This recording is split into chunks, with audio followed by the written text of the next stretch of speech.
Assalamualaikum warahmatullahi wabarakatuh. Halo Sobat Arkas, jumpa lagi bersama saya Alfa Ardi. Kali ini saya akan membahas Arkas perubahan tahun 2025. Langsung saja. Nah, pertama kita langsung ke menu penatausahaan. Nah, untuk melakukan perubahan di tahap 2 ini, pastikan rekan-rekan sudah menutup BKU bulan Juli ya.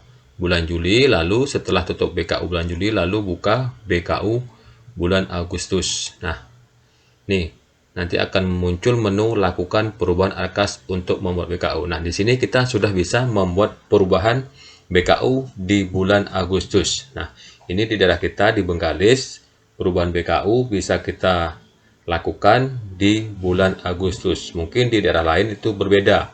Itu tergantung instansi masing-masing kapan perubahan BKU tahap 2 itu dibuat. Nah, kalau kita di Kabupaten Bengkalis itu bisa kita lakukan perubahan BKU di bulan Agustus. Ya, langsung saja kita klik lakukan perubahan RKS. Nah, kita diarahkan ke penganggaran atau kertas kerja. Langsung saja kita klik perubahan. Ya, lanjutkan. Nah, setelah selesai kita klik perbarui data kegiatan. Nah, ini gunanya untuk menarik data markas ke Arkas. Nah, nanti mana tahu ada pembaruan atau ada data baru yang di markas, diinput di markas, sehingga kita tarik ke Arkas. Kalau tidak kita klik perbarui, nanti data yang baru itu tidak akan muncul di Arkas. Ya. Oke, nah setelah selesai, baru kita buat perubahan. Itu sesuai dengan Permendikbud nomor 8 tahun 2025. Itu di mana gaji itu maksimal atau honor itu maksimal 20%. Artinya untuk di tahap 2 ini honor hanya bisa kita bayarkan sebesar 20%, ya. Tidak boleh lebih dari 20%.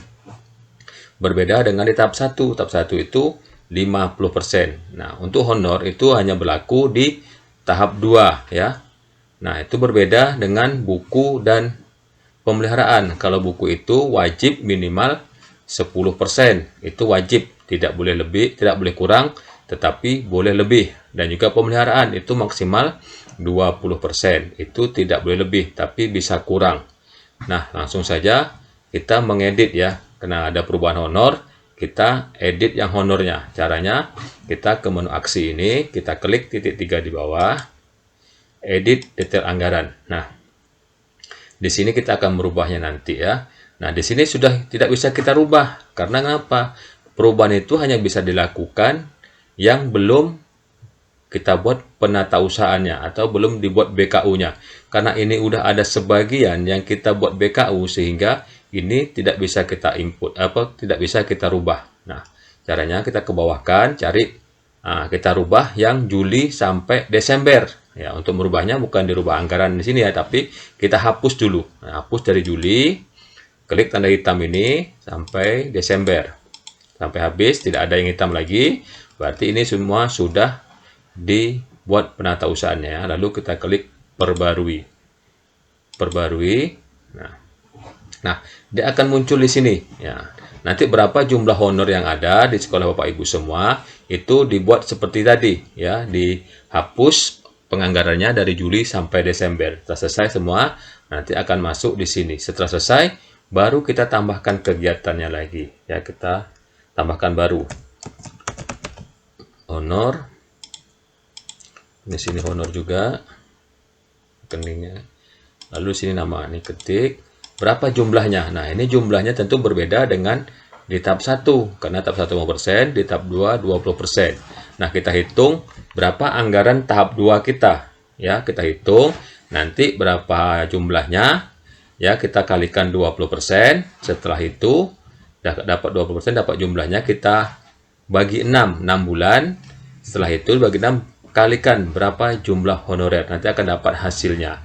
Nah, kalau di sekolah saya itu sekitar 654.000 per bulan setiap orang ya.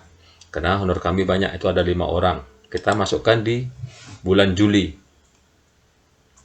Juli 1. Nah, ini kita tambah sampai Desember ya. Agustus 1. setelah itu September 1, Agustus, Oktober 1, November 1 orang, setelah itu Desember.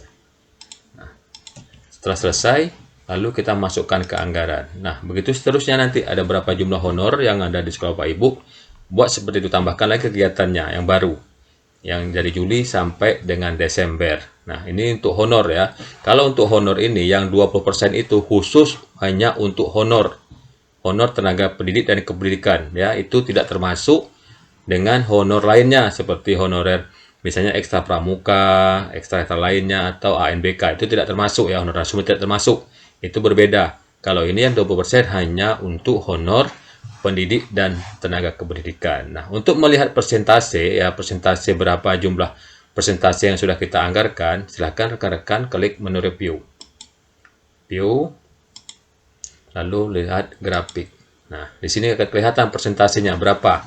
Ini masih banyak 40% karena tadi saya baru satu yang saya hapus. Nanti kalau setelah dihapus semuanya, pastinya dia akan berkurang. Nah, di sini nanti persentasenya pasti lebih dari 20%. Ya, karena apa? Karena di tahap 1 anggaran untuk honor itu lebih dari 5%, tak sama. Kemungkinan untuk tahun 2026 ini bisa jumlahnya maksimalnya 20 atau di bawah 20% ya. Ini untuk honor.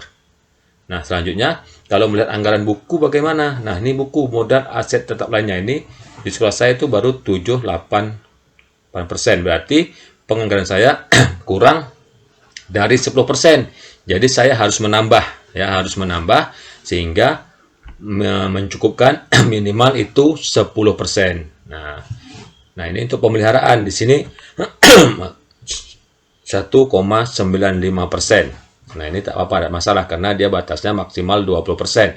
Kalau buku ini otomatis kurang, harus ditambahkan lagi, wajib, tidak boleh kurang, lebih boleh. Nah, seandainya rekan-rekan atau di sekolah rekan-rekan itu jumlah gurunya cuma 1 dan honornya itu tidak lebih dari 20%, tidak masalah, tidak perlu dirubah lagi. Ya, biarkan saja, tak perlu dibuat rubah. Begitu juga dengan buku, seandainya rekan-rekan sudah belanja di tahap 1 itu lebih dari 10%, itu tidak perlu ditambah lagi, tidak masalah. Tapi mau tambah lagi juga tidak masalah karena dia boleh lebih, tidak boleh kurang. Ya. Itulah tadi cara melakukan perubahan untuk honor dan lain-lain. Nah, untuk perubahan ini hanya bisa kita lakukan 1 kali dalam 1 tahun. Jadi, berhati-hati dalam melakukan perubahan dan harus semaksimal mungkin. Kalau sudah oke semua, nanti baru diajukan pengesahan. Pastikan dicek lagi sebelum melakukan pengajuan pengesahan. Karena kalau sudah diajukan pengesahan dan sudah diterima, sudah disetujui, itu Bapak Ibu, rekan-rekan tidak akan bisa melakukan perubahan lagi. Ya, karena dia hanya sekali. Kalau sudah disetujui tidak bisa, kecuali kita minta tolak sebelum disetujui, itu masih bisa ya. Makanya saran saya, sebelum melakukan pengajuan pengesahan, pastikan semuanya sudah oke dan sudah sesuai dengan juknis terbaru ya. Oke rekan-rekan, mungkin hanya ini yang dapat sampaikan. Semoga ini bermanfaat bagi rekan-rekan semua. Silahkan jika ini bermanfaat, silahkan di-share dan jangan lupa di subscribe. Terima kasih. Wassalamualaikum warahmatullahi wabarakatuh.